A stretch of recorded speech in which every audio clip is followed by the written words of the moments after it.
Hello and welcome to episode 261 of Tall Guy Talks Travel with Rick Doherty. Of course, I am your host, Rick Doherty. On the show today, my good friend and co-host Maz will be joining me to talk about her favorite Disney theme park. With all of the changes in recent years and the changes that are coming in the future, does Disney's Animal Kingdom still represent the original theming and message of the park? We have a lot of thoughts. Before we get started, next week is going to mark a huge milestone for the podcast. On February 4th of 2021, we aired the very first episode of Tall Guy Talks Travel. That means that next week marks the 5-year anniversary. It has been an incredible journey. We've helped raise thousands of dollars for charities. We've focused on inclusion and accessibility. There have been so many changes to the parks in that time, and we have talked about almost all of them. I would like to ask you to help us out in honor of our 5th birthday. Please share episodes of the podcast. Please share videos from the YouTube channel. Make sure that you are subscribed to the YouTube channel. Go back and watch old videos. Click the like button on everything you watch. And most importantly, drop some positive comments. I've been blessed with a lot of talents. I got into podcasting after nearly 25 years in radio. The one skill that is needed to succeed in this endeavor that is different from succeeding in radio is that you have to find ways to talk people into helping you with the algorithm. I'm trying to get better at asking, click that subscribe button for me. It will help us keep going for another 5 years and hopefully more. Let's get right into today's conversation.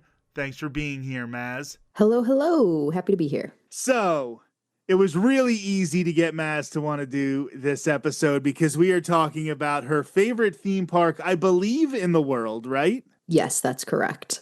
Okay, her favorite theme park in the world, Disney's Animal Kingdom. But we have a very specific purpose in today's conversation, and we are talking about whether the incarnation of Animal Kingdom, which we will have once the Tropical Americas section opens in the next few years, will be still the original concept of Animal Kingdom, or have they lost the plot a little bit with the theme park? And then, even if we think they have lost the plot, is that a bad thing?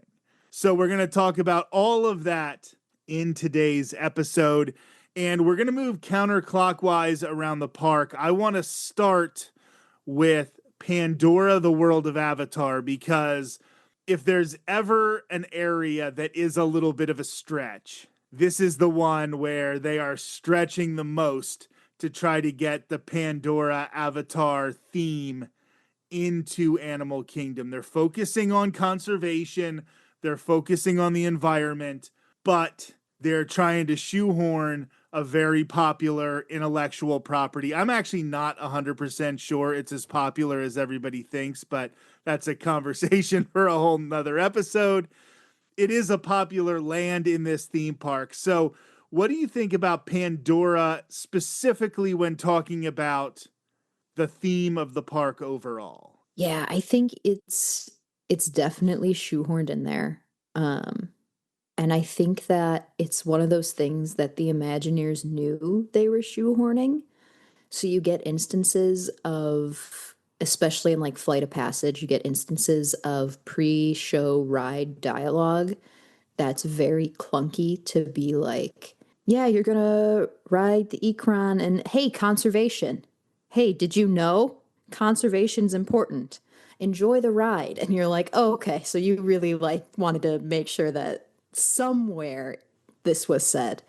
But, you know, that being said, it's a great land and I really enjoy it. And I think, yes, maybe you have to look a little harder at points for that theme to come in. But I think they did the best they could with what they had. It doesn't look out of place when compared to the rest of the theme park. It was originally going to be Beastly Kingdom, which I think all of us agree probably would have been a cooler land, but it would have been still fantastical and it still would have been mythical creatures. So that does sort of fit as long as it still looks like Animal Kingdom. The fact that it's a little more fanciful is not that big of a deal.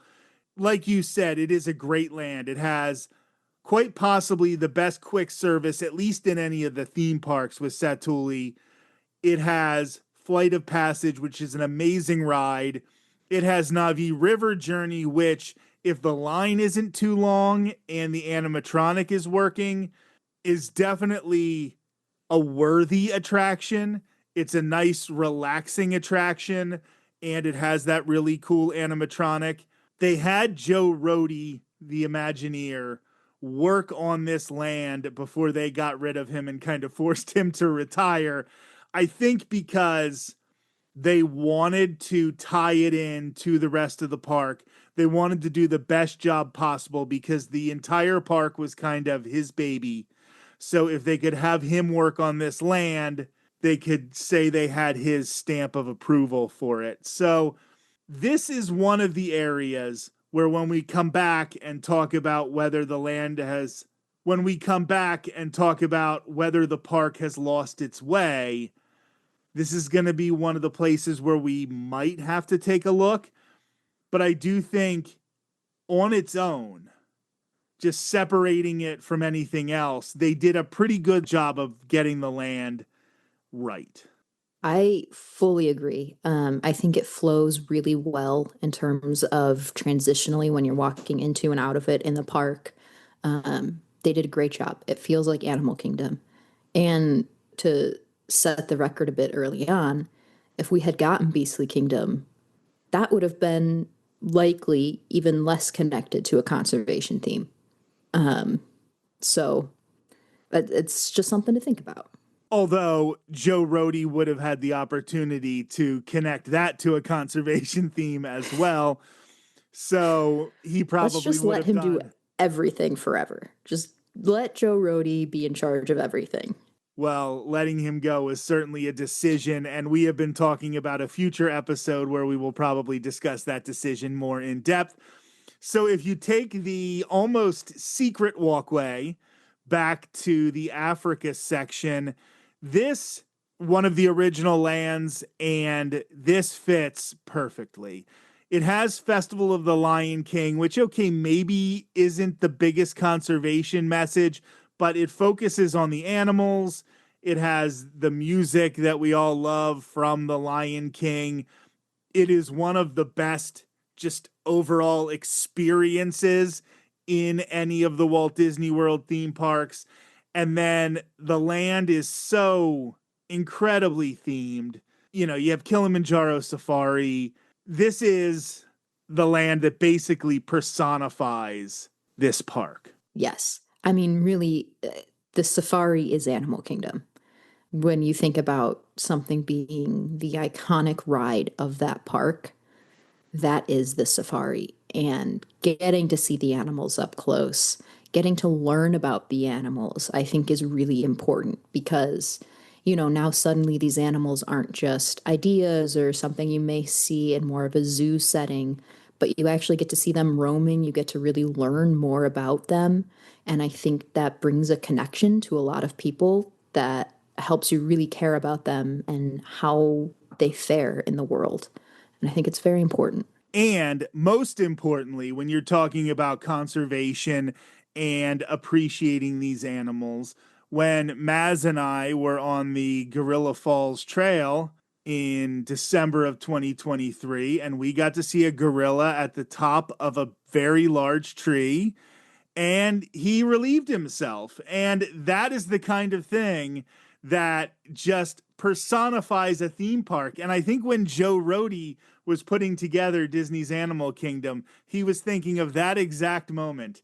And boy, was that awkward with all the kids that were around. Yeah, that's actually an animatronic. And it does that every half hour. No, I'm kidding. That would be wild. No pun intended. And then we are going to move over to the section that has your favorite attraction in the park. Maybe it isn't the attraction that personifies the theme park, like Kilimanjaro Safari, but Expedition Everest. The first time that I ever went to Animal Kingdom, this was still being built. So I got to experience the park before Expedition Everest. Then you have the Maharaja Jungle Trek, which you get to see the tigers. They do a great job of having the tigers sort of in this old wreckage or these old ruins of a temple. And in the past, Kali River Rapids had much more of a conservation theme to it. They have sort of stripped that theming away from the ride unless you're really, really paying attention. Asia might have sort of, with the advent of Expedition Everest and with Kali River Rapids moving away from that conservation theme, might not quite be focusing as much. Even how the show there keeps changing and is kind of weird. It was a bird show, and then it was a show with Russell and Doug from Up. And so Asia is kind of still on point, but maybe a little further away from the bullseye than it was when it was first created. Yeah, and I think we can get into it further later, but I think this format is kind of what I expect to see out of Animal Kingdom moving forward. So I don't want to get too into that right now, but I do think that I mean, Asia still really works as a land. There's a lot of great stuff there. So, it is a great part of the park, and obviously I am very biased towards it because I do love Expedition Everest. What was the number? 31. Maz rode Expedition Everest 31 times in the same day. That day, I rode it with her 10 of those times. Yeah, which is still a lot. Which is very much a lot. It's a lot. But you hit it 31 times, which is incredible. And it is a great ride. And I do think it fits in Animal Kingdom. And once again, when we talk about like Beastly Kingdom having the mythical animals, so having this mythical Yeti is a big deal, is really cool. And I think that it still has you thinking about nature and conservation, maybe just in a different way, but you're definitely thinking about that part of the world. And they do a great job of telling the story of people trying to get to Everest through the queue. And now, obviously, when you ride it 31 times in a day, you're not focusing on the queue very much. But if you ride it twice in a day, you might pay attention to what's going on in the queue. And then they have the Finding Nemo musical, which is a fine musical. I think they sort of try to hint on some themes in it, but really it's just there to throw another intellectual property into the mix. And then we are going to move over to what was Dino Land USA and is going to be turned into Tropical Americas. This is going to feature a carousel that is going to have different characters on the carousel. I believe they're going to be carved out of wood, if I'm not mistaken. And then there's going to be the house from Encanto.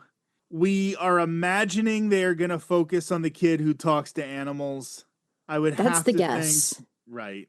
Yeah, we And know it's a then- dark ride and nothing else. So And then they're going to take Dinosaur and they are going to turn it into an Indiana Jones ride, which they have already said will be different than the one in Disneyland, presumably so they can focus more on animals and trying to fit it into the theme. This is where I'm not sure how much damage this is going to do to the overall theming of the park. I know it's going to make the theme park more popular. Dino Land USA was already an on the cheap land. And now when you're throwing in Encanto, which is one of the most popular franchises Disney has had in the past 20 years, it is going to be a big deal. People love Indiana Jones as well, so that's going to be a big deal. Even though I love Dinosaur, I do think that it might be past its prime and people might be ready for a little bit of a change there. The only thing that might not hurt it about the change to tropical Americas is that Dino Land USA, with the exception of Dinosaur the Ride, wasn't really about what it was supposed to be about in the first place, because they ended up going on the cheap and creating this carnival attraction venue, when I think if it focused more on real dinosaurs and it focused more on how the dinosaurs went extinct and how we don't want to follow them, not that the dinosaurs made mistakes, but we don't want to create an artificial end to the Mhm. world that would replicate what happened to the dinosaurs. We don't want to do our own extinction event. That probably would have been worse to replace that with Encanto. But with what was there, it might not be that big of a deal. And if they are thinking about that overall theme, it might not be that bad. Yeah, and I think this is where I'll get a little in deeper because Dinoland from the outset, like you said, was on the cheap. It didn't really go into the conservation. It had elements of it, right? It was about, this carnival comes in and takes over the land and, all that kind of stuff. So the elements are there, but you have to be looking for it. And I think it's the same thing with Everest. There are a lot of elements about how these hikers are mistreating the mountain. They're, disrespecting it. They're littering. There's all these things happening, but you have to be looking for it. And it's really ironic that people now leave their hairbands all over the Everest ride. I mean, really, there's some strange audience participation going on there. But this element of subtle theming has been part of the park for a while.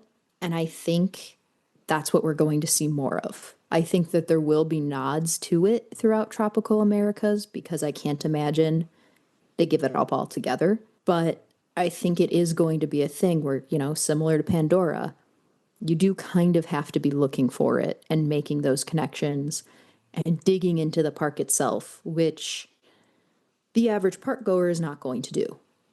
But if you're talking Dino Land to Tropical Americas, like you said, the theme wasn't that ingrained to the land in the first place.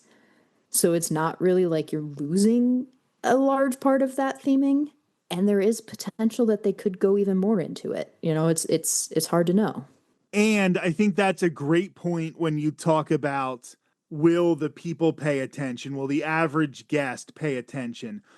Because the big comment about Disney's Animal Kingdom in the past was that, oh, it's just a glorified zoo. Well, those were the people who weren't getting that original theming anyway. So when we talk about the overall theme of Disney's Animal Kingdom, or we talk about the overall theme of Epcot, or the overall theme of Disney's Hollywood Studios, when we talk about these things, we are talking about a small percentage of people who even, I don't usually give a damn. Like, most people just don't care about that stuff. So as long as they're close, I think it's going to be enough for the average person. And that's going to lead perfectly into the next two areas I'm going to mention. And I wanted to talk about these two at the same time because there's a lot in common with them. So, the Oasis, as you enter, there's going to be no changes to that. So, we're kind of skipping that here. That's great. I don't think anybody has a problem with the Oasis. You get to see some animals every once in a while. Divine is there. That's really cool. But I'm talking specifically about Conservation Station, which you would take the train from the Africa section out to Conservation Station. And now they have put an animation experience out there. So, yes, you can still see animals being evaluated by the vets there and the vet techs, but you can also learn how to draw Zazu. And then Discovery Island, which is where the Tree of Life rests, and there's some incredible walking trails, and you can see some kangaroos, you can see otters, you can see a bunch of different animals on Discovery Island. But really, most people rush through Discovery Island to either see the show inside the Tree of Life or to maybe see the bird show, which is really, really good, or they're rushing over to Nomad Lounge, or they're eating at the barbecue place right there. So I think that the overall theming of Discovery Island gets missed anyway because they kind of just view it as a hub to move to whatever ride they're trying to go to now. And the one thing people did on Discovery Island was the show in the Tree of Life, which was a show for It's Tough to Be a Bug. And now it is a show about Zootopia. This is probably the biggest mistake, I think, to the overall theming and the biggest threat to the overall theming, because you'll even see now, because there is a new show and anything new draws a lot of people. So now they're shutting down some of the walking trails just to add queue for this new Zootopia show. We've always talked about how Joe Rohde didn't want anthropomorphized animals that were supposed to be people. They've broken that rule now.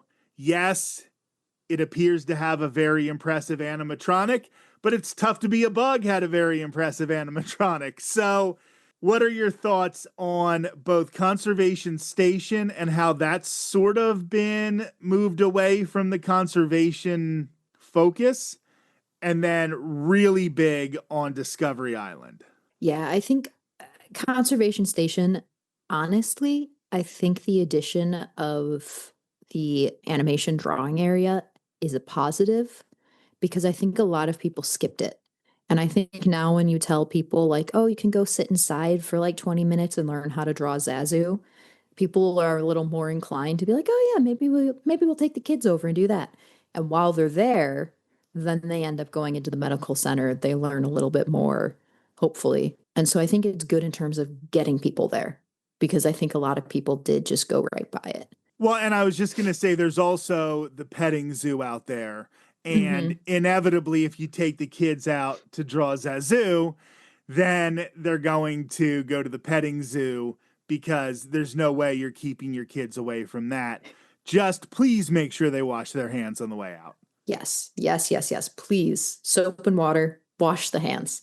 In terms of Discovery Island, I think it's tough because I think it could be so much worse than it is. You know, like if this is how we get Zootopia, fine. We could be getting a whole Zootopia land. It could be so on such a larger scale. And it was rumored to be that for so long that part of me is like breathing a sigh of relief that this is ultimately what we ended up with. Do I think it fits thematically? Not a chance. Not in the slightest. Like you said, anthropomorphic animals as like the main attraction, not it. You know, even Festival of the Lion King, most of those animals are portrayed by humans in the show, so it's still a different situation and they're still like ultimately animals dealing with like animal things as opposed to Zootopia is using animals as a metaphor for humans. I say this as, you know, Lion King is Hamlet, but you get my point. I don't love that it ended up in the park. I really don't love that it's closing trails, even though that's temporary and it will die down. I think that the Discovery Island trails are such an important part of the park, especially to appreciate the Tree of Life and all the animals that are carved into it, which are just so beautiful. I also want to make a point here, though. You say it's temporary because Zootopia is new, but think about how many other things have been new, and we're like, well, it'll die down eventually. And we're still dealing with hour-long waits for Runaway Railway and the Ratatouille ride and these things that we thought were going to be hour waits for the first couple months, and then they would die down when they've been here for a while. And it just doesn't feel like they're dying down anymore. It feels like these things are staying that popular, especially as we deal with some problems in the economy right now. I don't think people are going to Disney. Maybe they would go once a year, and now they're going every other year. So these things are staying new to these people for a little longer than they did in the past. And obviously, I'm not saying everybody goes to Disney every year. I'm just saying that the people who would go every year might now only be going every other year. Then the people who only go every other year are only going every 4 years or whatever. So I think that we are seeing these new attractions take up more and more space and be popular for longer stretches. So it could impact Discovery Island for longer than that. But now that we have covered basically the whole park and we've gone around and talked about these things, do you feel there is an impact on the original theme of the park? Or were they off the mark from the beginning and You it's know, only sort of staying off the mark? I think it has strayed slightly. I don't think it's strayed catastrophically. I don't think this is an instance of, like Hollywood studios, where you're going, this is a completely different park. 90% of this is not what the original theme was intended to be.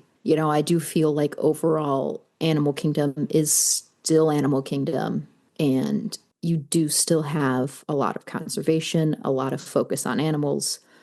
Now, of course, we have, a whole new giant land opening, and I think that will decide a lot of this. I think there's a lot riding on that land being able to pull off that balance of IP and park theme like Pandora did, and now not having Joe Rohde at the helm. It's I'm a little less confident in it than I would be otherwise. Well, one of the points that I want to build off from what you just said was not having Joe Rohde involved. And really, the first big thing that we saw added to Animal Kingdom that didn't have Joe Rohde involved was the Zootopia attraction. And they named one of the characters after Joe Rohde and based it off of him, which is kind of showing their tone deafness because he didn't want something like that. Now, maybe he's changed his mind. I don't know. But it just feels like because they named that animal after him, it kind of showed that they don't really know what they're doing here. And that's not a good sign.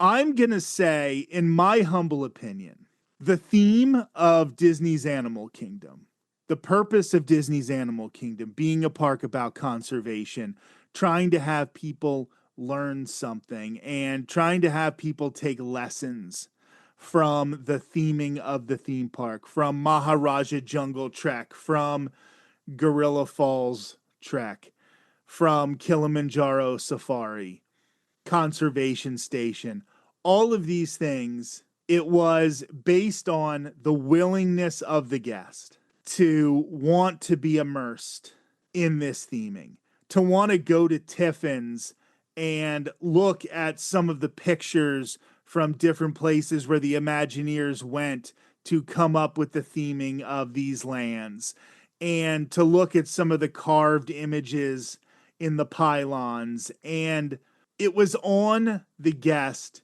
to get out of Disney's Animal Kingdom what they personally wanted to get out of it.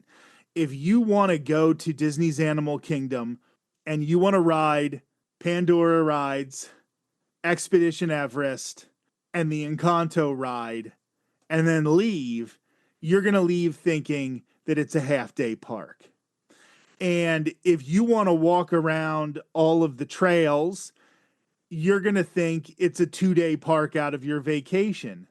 And if you're an annual pass holder, you're just going to spend all day at Nomad Lounge and not even go to see any of this other stuff. So you're going to be like, how can people say this is only a half-day park? You got to spend at least 5 hours at Nomad Lounge every day. So I think what I'm getting at here is we love Disney's Animal Kingdom, and we love Disney theming, and we love to look into all these small little details. But that's not how everybody enjoyed the park. And I think if you want to enjoy those little details, they're still there. And you can still find the details, and they're still going to find ways in the new attractions to give you those things. But the majority of people aren't going to see that theming anyway. And they could have the most incredibly themed park in the history of time, and people aren't going to see it. There are so many people who don't know about the Discovery Island trails, and those are probably the best part of Animal Kingdom. Yeah. And I do think that there's something to be said for the average park goer being more incentivized to go to Animal Kingdom and maybe spend a full day in Animal Kingdom once the Tropical America's Lands opens. And if they're incentivized to say, you know, like, oh, we want to do these 6 different rides in Animal Kingdom, so now we have to spend a whole day here because of how the lightning lanes are working out and how the lines are, you know, then maybe they will end up exploring a trail. Maybe they will end up going to learn something. Maybe they'll notice a detail that'll inspire them to look more closely at things. And I think that that can only be considered a net positive for the park. And I know with going to the different park-based ticketing structures that they have gone to in recent years, where a lot of the time, now this will probably change once Tropical Americas opens, but having Animal Kingdom be a cheaper park, most days being the cheapest park, is a positive, because let's say you go to Animal Kingdom and you know it's going to close at 6 or 7, so it can be your relaxed day, but you still put a full park day in there. It might incentivize you to get the non-park hopper ticket because it's cheap enough. And then that gives you the motivation to want to walk around the trails. And I think, I don't know if there's 2 people more qualified to talk on this. There's no better park to just get a frozen Coke and sit at a table and just look at the atmosphere than Animal Kingdom. You don't always have to be doing something. You know, you can just sit down and enjoy a theme park. Absolutely. And I hope that with the new land, we get longer hours. They have to. That would be almost, I don't like using these words for stuff like theme parks, but that would almost be a travesty if they kept it closing at 6 o'clock with a brand new land. Maz, thank you so much for being here. Thanks for having me. This was great. As I mentioned earlier, next week's episode will mark our 5-year anniversary of the podcast. This year also marks the 250th anniversary of the United States. Obviously, it is a difficult time in our history to try to celebrate the country. We will, however, celebrate the musical Hamilton, which can be seen on Disney+. To commemorate the signing of the Declaration of Independence almost a quarter of a millennium ago, we will talk about the popular musical about the Founding Fathers. Since Sarah Says and I were both history majors in college, we're going to talk about the different figures who are being represented in the musical and how those depictions relate to the real people who made history. The good, the bad, and the ugly. That will be next Thursday on Tall Guy Talks Travel with Rick Doherty. Until then, have a great week.